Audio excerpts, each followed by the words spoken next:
Aleluias. Aleluias. Obediência quer e não sacrifício. Quero o seu amor e não o sacrifício. Sabe o que significa amor, irmãos? O servo, quando amava o seu senhor, ele obedecia. É por isso que ele dizia: meu amo, o meu amor maior. Ah, eu obedeço quem? O meu amo. As pessoas acham que o sentimento amor é o amor exigido por Deus. Não. Ele busca o que? Obediência. Amém? Amém. Oh, aleluias. Aleluias. Irmãos, cada nós em particular somos membros do corpo de Cristo. Cada cristão constitui-se o corpo de Cristo. 1 Coríntios 10, versículo 17. Porque nós, irmãos, a igreja, somos muitos. Amém? Porque nós, sendo muitos, somos um só pão e um só corpo. Porque todos participamos do mesmo pão. Amém? Irmãos, nós somos um só pão. Nós somos um só corpo. Por quê? Porque somos participantes de um só pão. Isso quer dizer que nós somos participantes do pão que nós vamos tomar parte hoje? Não, irmãos. Nós somos participantes de Cristo. Cristo é o pão. Aleluias. É por isso que nós temos que dar uma lida lá no livro de João, capítulo 6, versículo 48. Gostaria que os irmãos abrissem João, capítulo 6.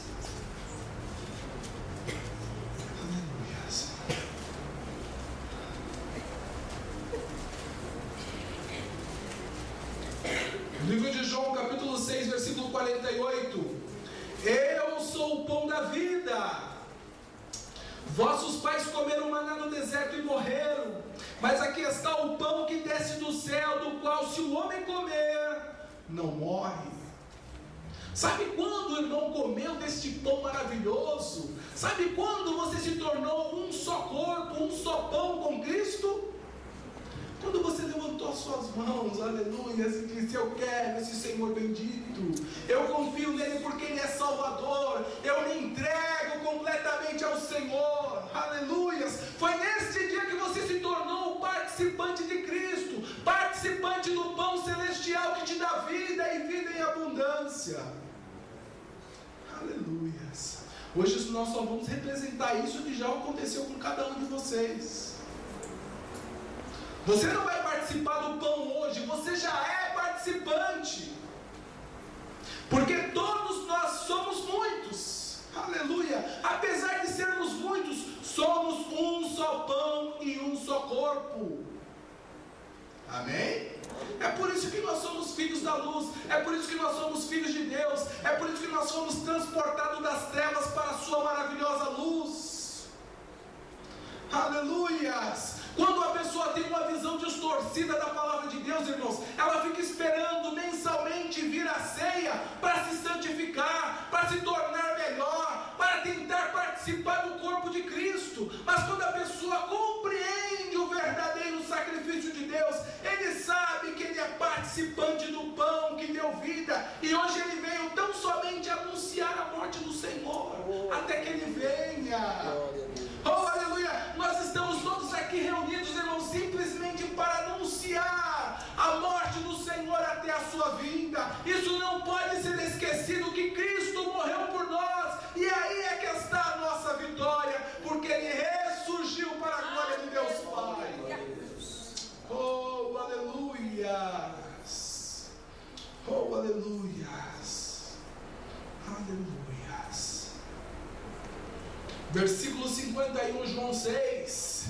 Eu sou o pão vivo que desceu do céu. Se alguém comer deste pão, viverá para sempre. Este pão é a minha carne, que eu darei pela vida do mundo. Amém? Então os judeus começaram a discutir entre si: como nos pode dar este homem a sua carne a comer? a visão humana, a visão terrena. Como pode esse homem dar sua carne a nós para que nós pudéssemos comer? E aí Jesus continua, Jesus lhes disse: em verdade vos digo que se não comerdes a carne do Filho do Homem e não beberdes o seu sangue, não tereis vida em vós mesmos. Sabe quando você passou a ter vida? Sabe quando você saboreou o corpo, o sangue de Cristo Jesus? Foi naquele dia que você levantou as mãos e disse: eu aceito Cristo como Senhor em minha vida. Amém? A partir daquele momento você se tornou participante do corpo, do pão que é Cristo, o pão que abunda para a vida eterna. Aleluias. Versículo 55: pois a minha carne é verdadeiramente comida, e o meu sangue é verdadeiramente bebida. Irmãos, hoje nós vemos um monte de evangelho sendo proclamado na TV, sendo proclamado nos templos, mas poucas pessoas têm coragem de dizer que o sangue de Cristo é verdadeiramente comida. Aleluia! Que o sangue de Cristo é verdadeiramente bebida e a sua carne verdadeiramente comida. Nós encontramos evangelhos diversos, mas as pessoas têm medo de falar o evangelho que escandaliza os homens. Amém? Oh, aleluias! Quem comer a minha carne e beber o meu sangue permanece em mim e eu nele, assim como o Pai que vive me enviou, e eu vivo pelo Pai, assim também quem de mim se alimenta viverá por mim. Este é o pão que desceu do céu. Amém? Aleluia. Vossos pais comeram maná e morreram, mas quem comer este pão viverá para sempre. E aí o apóstolo João enfatiza: olha, Jesus disse estas coisas na sinagoga, ensinando em Cafarnaum. Muitos de seus discípulos, ouvindo isso, disseram: duro é esse discurso, quem o pode ouvir? Irmãos, a orelha nesse momento ela não pode estar tinindo. É neste momento que a pessoa tem que dar crédito à palavra de Deus. Quem comer a minha carne e beber o meu sangue. As pessoas só abrem os ouvidos quando falam: olha, tem uma bênção. Olha, hoje vai ter uma noite de bênção, vai ter a vigília de não sei o quê. Aí as pessoas abrem os ouvidos. Olha, hoje vai ter a vigília poderosa. As pessoas vão lá atrás dessa vigília poderosa. Aleluias, a Bíblia fala que nos últimos dias surgiriam tempos trabalhosos. As pessoas não queriam sofrer mais a sã doutrina. Aleluias, mas graças a Deus por Cristo Jesus nosso Senhor, que a gente ainda podemos ouvir a sua palavra e se deleitar nela. Oh, aleluias, aleluias. Mas como comer e beber de Cristo, irmãos? Como podemos comer e beber de Cristo? Aleluias! Isso foi anunciado, irmãos, não só por Cristo, isso também foi anunciado pelos profetas. E nós podemos ver o profeta Isaías anunciando esta verdade. E eu gostaria que os irmãos abrissem a Bíblia lá no profeta Isaías. Isaías capítulo 54, versículo 13.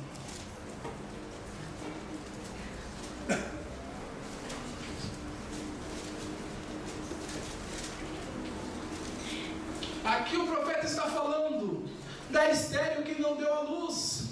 E lá no versículo 13 está falando: olha, todos os teus filhos serão ensinados do Senhor, e grande será a paz de teus filhos. Amém? Todos nós, irmãos, fomos ensinados pelo Senhor. E olha, Cristo que é a nossa paz, é muito grande essa paz. Por quê? Porque essa paz removeu a barreira de inimizade, removeu os nossos pecados que faziam separação entre nós e Deus. Quando Cristo veio, Ele falou: olha, eu não vim trazer paz, eu vim trazer espada. Por causa de Cristo, muitas pessoas se revoltaram, se insurgiram contra Cristo. Mas nós que cremos nele, Cristo é a nossa paz. Depois que Cristo veio e morreu, irmãos, o mundo continuou em guerras. Houve grandes guerras, grandes problemas no mundo, mas Jesus, irmãos, eles têm paz com Deus. É essa paz. Ele não dá uma paz como o mundo dá.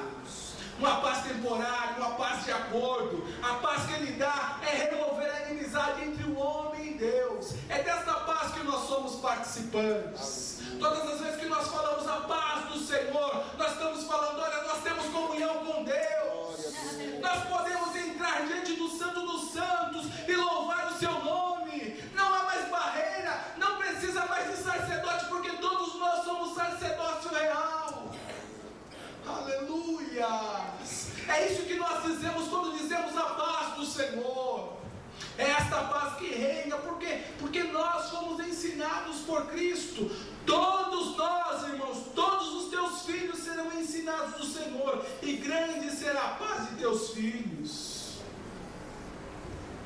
Mas se nós darmos uma olhada no capítulo 55, irmãos, de Isaías, versículo 3, está dizendo lá novamente aquilo que Cristo haveria de anunciar aos homens: inclinai os vossos ouvidos e vinde a mim, ouvi e a vossa alma viverá, convosco farei uma aliança perpétua, dando-vos as firmes beneficências prometidas a Davi. O que foi que Deus prometeu a Davi, irmãos? Ele está falando, olha, se você inclinar os vossos ouvidos, você vai vir a mim. Se você escutar, você está vindo a mim. Vinde a mim, vós que estáis cansados e sobrecarregados, e eu vos aliviarei. Se você der ouvido à minha palavra, você está vindo, está chegando a mim. Aleluias. Se você ouvir, a vossa alma viverá. Nem só de pão viverá o homem, mas viverá de tudo aquilo que sai da boca de Deus. O justo viverá da fé. Por quê? Porque Cristo é a fé que foi manifesta aos homens. Glória a Deus. Isso tudo os profetas diziam. Só que as pessoas liam e não entendiam. Não tinham coragem de ir lá nas Escrituras e buscar compreender a sua palavra. Estavam como cegos, vedados, liam, mas não compreendiam. Amém? Aleluias. Mas quais foram as benesses, quais foram as bênçãos que Deus prometeu a Davi, irmãos? Eu gostaria que os irmãos abrissem a Bíblia. 2 Samuel.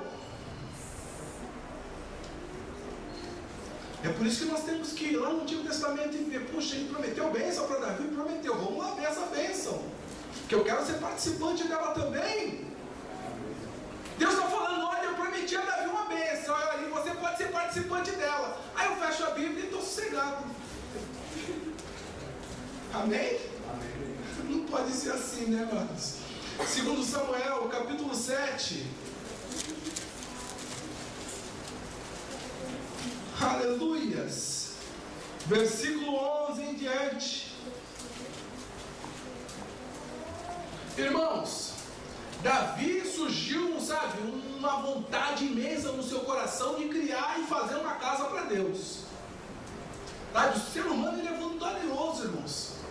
A história mostra que o ser humano é voluntarioso em querer servir a Deus. Mas ele quer servir a Deus segundo a sua própria concepção. Ele não quer ser servo, ele não quer obedecer. Ele quer simplesmente se apresentar voluntariamente de igual para igual diante de Deus. Amém?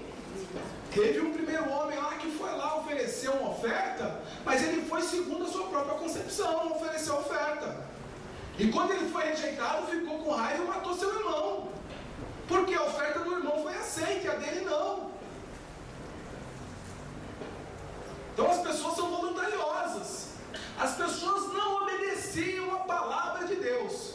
Mas Moisés precisava fazer a arca do Senhor lá, fazer a tenda da congregação e um monte de coisas. E aí ele lançou um apelo no meio do povo: olha, quem tiver ouro, pendente, alguma coisa, nós estamos precisando para fazer a tenda da congregação. Tiver pano, alguma coisa de... nós estamos precisando. Quando fez o apelo, irmãos, o povo começou a contribuir. E contribuir. Chegou no momento que Moisés falou: para de trazer essas coisas para cá que já chega. Só que quando fala, olha, vamos obedecer a palavra de Deus, aí não. Mas falar assim, ó, eu vou lá, eu vou fazer. Eu quero trabalhar com o meu Senhor. Só que ele quer trabalhar, mas ele não quer se sujeitar àquilo que manda o seu Senhor. Amém? Irmãos, são todos exemplos deixados para que nós não desviássemos da verdade. Mas aí o Davi, com essa voluntariedade, queria construir um templo para Deus. E ele conversou com o profeta Natã, e o profeta Natã de imediato falou: não, pode ir lá que Deus vai ser contigo para você fazer essa obra. Quando Natã chegou na casa dele, Deus falou: volta lá para falar com Davi. Irmãos, tem hora que tem profeta que fala de si mesmo.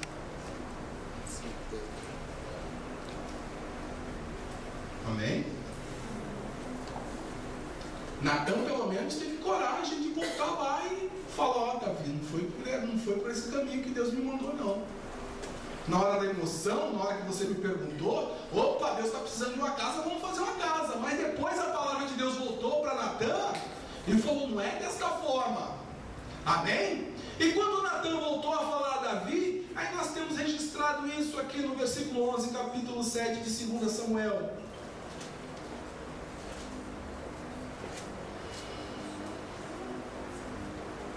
E prepararei lugar para o meu povo, para Israel, e o plantarei para que habite no seu lugar.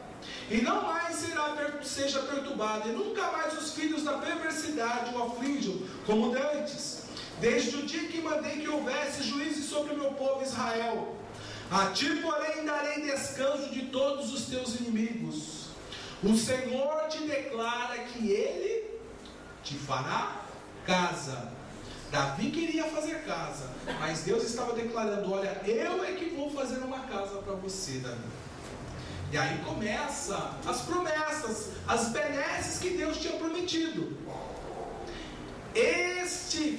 Quando os teus dias forem completos e vieres a dormir com os teus pais, observa aqui, irmãos, Deus estava falando acerca de Davi e dando uma promessa para Davi.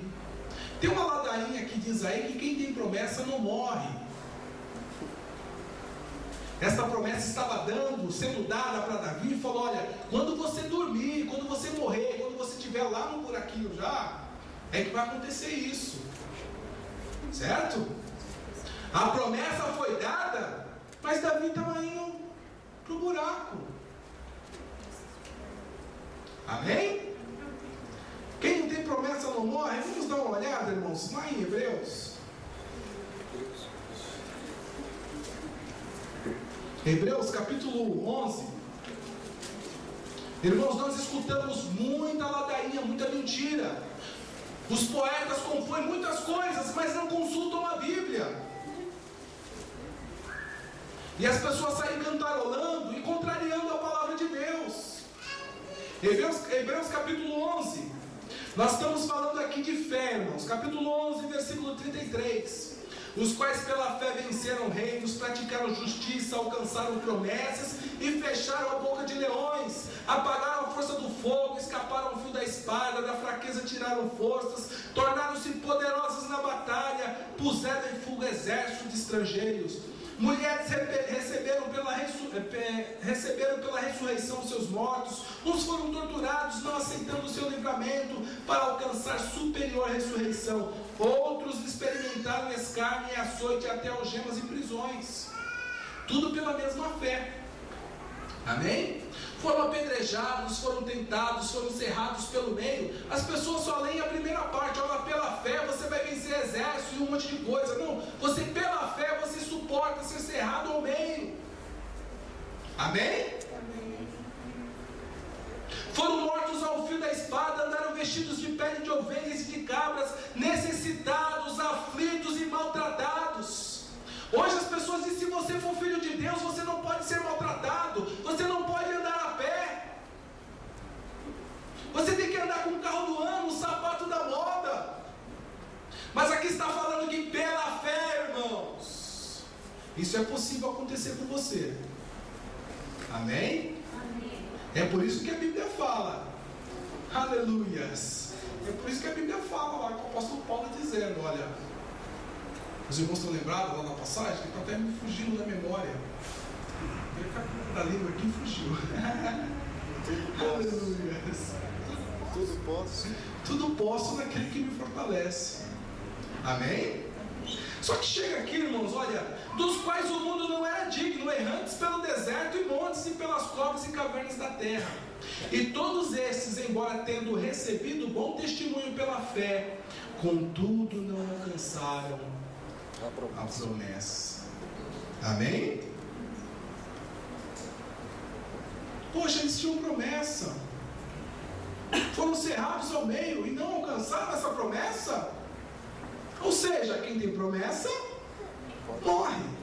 E aconteceu com Davi. Davi estava recebendo uma promessa, e no momento que estava falando da sua promessa, estava falando da morte de Davi também. E lá temos Natã falando: olha, quando os teus dias forem completos e vieres a dormir com os teus pais, então farei levantar depois de ti o teu descendente. Que descendente é esse que seria levantado depois de Davi? É Cristo Jesus, o nosso Senhor. Amém? Está lá em Gálatas 3,16. Todas as vezes que você ouvir falar de descendentes, está falando de Cristo. Aleluias. Que sair das tuas entranhas e estabelecerei o seu reino. Este edificará uma casa ao meu nome. Quem é que vai edificar uma casa ao nome de Deus? É Cristo Jesus, nosso Senhor. Amém? E estabelecerei o trono do seu reino para sempre. E eu lhe serei por pai e ele me será por filho. Se vier a fazer o que é errado, castigá-lo-ei com varas de homens e com açoite de filhos de homens. Mas a minha benignidade não retirarei dele, como a retirei de Saul, a quem tirei diante de ti. Porém a tua casa e o teu reino serão firmados para sempre diante de mim. O teu trono será estabelecido para sempre. Conforme todas estas palavras e conforme toda esta visão, assim falou Natã a Davi. Amém? Irmãos, esta mesma visão foi abordada por Isaías, dizendo: olha, aqueles que ouvirem as minhas palavras, serão-lhes dadas as firmes beneficências prometidas a Davi. E o que Deus prometeu a Davi? Que através do seu descendente ia ser levantado uma casa a Deus. Irmãos, nós como participantes de Cristo, como participantes do descendente, nós fazemos casa com Cristo, nós somos edificados casa no Senhor. É por isso que nós somos templo e habitação do Senhor. Por quê? Porque nós somos participantes dessas benesses prometidas a Davi. Amém? Quando o Senhor fala por boca de Natã a Davi, dizendo: olha, este edificará uma casa ao meu nome e estabelecerei o trono do seu reino para sempre. Esta casa que foi erguida ao nome do Senhor somos nós. Amém? Aleluia, irmãos. E Davi ficou contente com essa promessa, mesmo sabendo que ia morrer e que isso ia acontecer muito tempo depois da sua morte. Se eu fosse Davi, eu ia falar: mas eu estava esperando um monte de cavaleiros, eu estava esperando um exército de cavalo, eu estava esperando, sabe, que o meu reino fosse multiplicado, que houvesse paz. Qual que é a nossa visão mundana, irmãos? A visão do mundo? Eu queria que o azeite nunca faltasse no meu reino, que nunca viesse praga sobre os meus súditos, que todas as vezes que eu saísse na batalha eu derrotasse todo mundo. Mas o Senhor está falando de casa, uma casa, sabe, para o futuro, depois que eu morrer. Essa é a promessa que Ele nos fez, irmãos. Esperança de vida eterna. Depois que nós fizermos isso, irmãos, basta tão somente nós descansar no Senhor. Basta tão somente, irmãos, nós ficar refugiados nessa esperança proposta. Teremos muitas mais coisas a dizer acerca dessas passagens, mas o tempo já está avançado, irmãos. E hoje nós vamos participar, amém, da mesa do Senhor. Nós vamos recordar, irmãos, a morte do Senhor até que Ele venha. Tudo que nós formos fazer aqui nesta noite simplesmente representa aquilo que nós somos em Cristo Jesus. Jesus. Nós somos o pão, nós somos o corpo, aleluia, porque Cristo Jesus nos deu esse direito de sermos participantes dele. Assim eu agradeço a oportunidade em nome de Jesus, amém?